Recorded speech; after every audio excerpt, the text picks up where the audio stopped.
ആരാ മനസ്സിലായില്ലോ? ഞങ്ങൾക്ക് വീടൊന്ന് സെർച്ച് ചെയ്യണം. വിജിലൻസിന്നാ, ആന്റി കറപ്ഷൻ ബ്യൂറോ. ഇവിടെന്താ സാർ സെർച്ച് ചെയ്യാൻ? നിങ്ങളുടെ മരുമകളല്ലേ ദേവിക? അതെ. ആ കുട്ടി ഈ നിൽക്കുന്ന മാമച്ചൻ എന്ന കോൺട്രാക്ടറുടെ കയ്യിൽ നിന്ന് 50,000 രൂപ കൈക്കൂലി വാങ്ങി.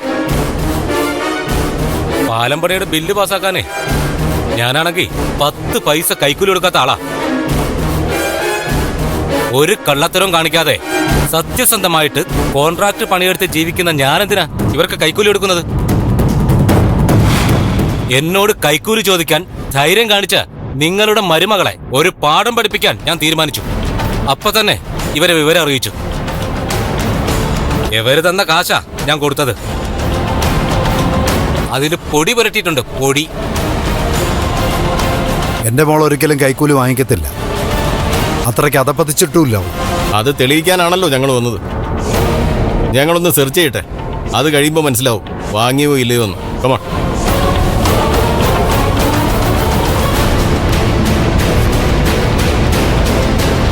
മര്യാദയ്ക്ക് ഞാൻ അവളോട് പറഞ്ഞതാ ബില്ലിൽ ഒപ്പിടാം. അപ്പൊ അവൾക്ക് രാജ്യം നന്നാക്കണം. രാജ്യം നന്നാക്കാൻ ശ്രമിച്ചവരൊക്കെ കുറച്ചു കാലം ജയിലിൽ കിടന്നിട്ടുണ്ട്. ഇവളും അങ്ങനെ കിടക്കും.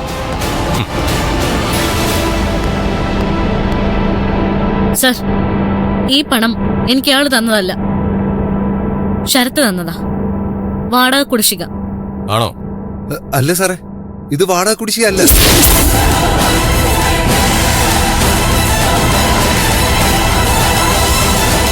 ഞാനിവർക്ക് വാടക കൊടുത്തിട്ടില്ല.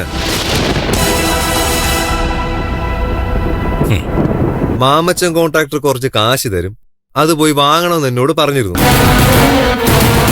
ഞാൻ ശരിയെന്നും പറഞ്ഞു. അങ്ങനെ വാങ്ങിയതാ സാറേ ഈ കാശ്.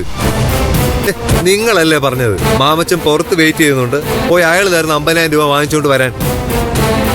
ചതിക്കായിരുന്നല്ലേ?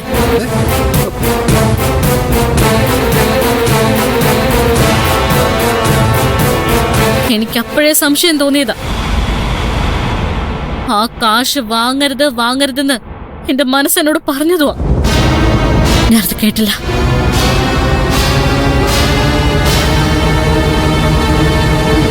സർ, ഇത് ചതിയാ.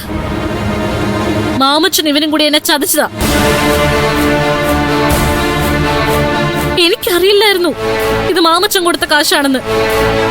പറഞ്ഞിരുന്നെങ്കിൽ ഒരിക്കലും ഞാനിത് വാങ്ങില്ലായിരുന്നു. ഞാനെന്തിനു ചതിക്കണം? സാറിനറിയാമോ, 10 ചാക്ക് സിമന്റ് ഇടേണ്ട അടുത്ത് 12 ചാക്ക് സിമന്റ് ഇടുന്നവനാ ഈ മാമച്ചൻ. ക്വാളിറ്റിയിലെ ഒരു കോംപ്രമൈസും ഞാൻ വരുത്തില്ല. ആ, അത് തന്റെ ഫയൽ നോക്കിയാൽ മനസ്സിലാവും. 10 ചാക്ക് സിമന്റ് ഇടേണ്ട സ്ഥാനത്ത് 2 ചാക്ക് പോലും ഇടാത്ത താൻ ക്വാളിറ്റിയുടെ കാര്യം എന്നോട് പറയരുത്.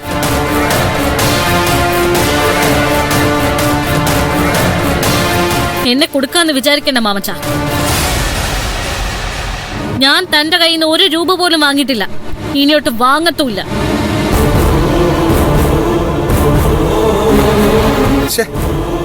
ഇത് ഇങ്ങനെയുള്ള പണമാണെന്ന് അറിഞ്ഞിരുന്നെങ്കിൽ ഒരിക്കലും ഞാൻ വാങ്ങില്ലായിരുന്നു. അഴിമതി നടത്ത്.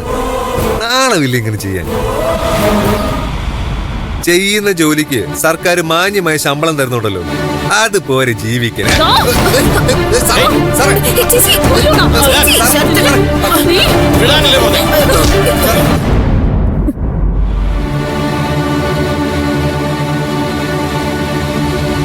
നിങ്ങളിപ്പോ ഞങ്ങളുടെ കസ്റ്റഡിയിലാണ്. You are under arrest.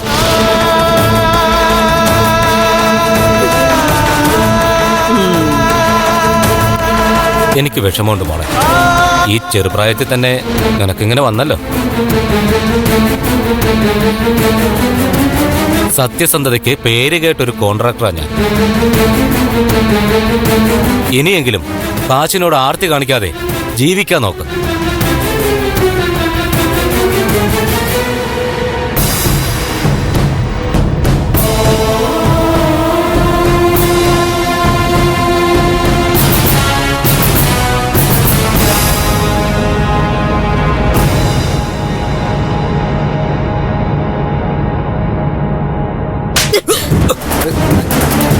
അയ്യോ,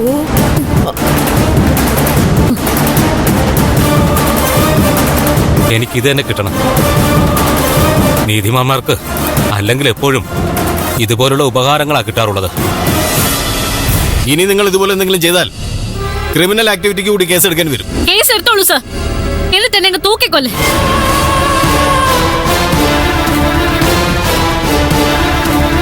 എല്ലാരും ചേർന്ന് നടത്തുന്ന ഒരു നാടകമാണ് ഇവിടെ അരങ്ങേറിയെന്നൊക്കെ എനിക്ക് മനസ്സിലായി. നിങ്ങളൊക്കെ മിടുക്കന്മാർ. ഞാൻ നിൽക്കുന്നു. സത്യസന്ധതയ്ക്ക് ഒരു പുരസ്കാരം ഉണ്ടെങ്കിൽ അത് വാങ്ങാൻ ഏറ്റവും അർഹതയുള്ള മാമച്ചൻ കോൺട്രാക്ടർ. പിന്നെ ഇവൻ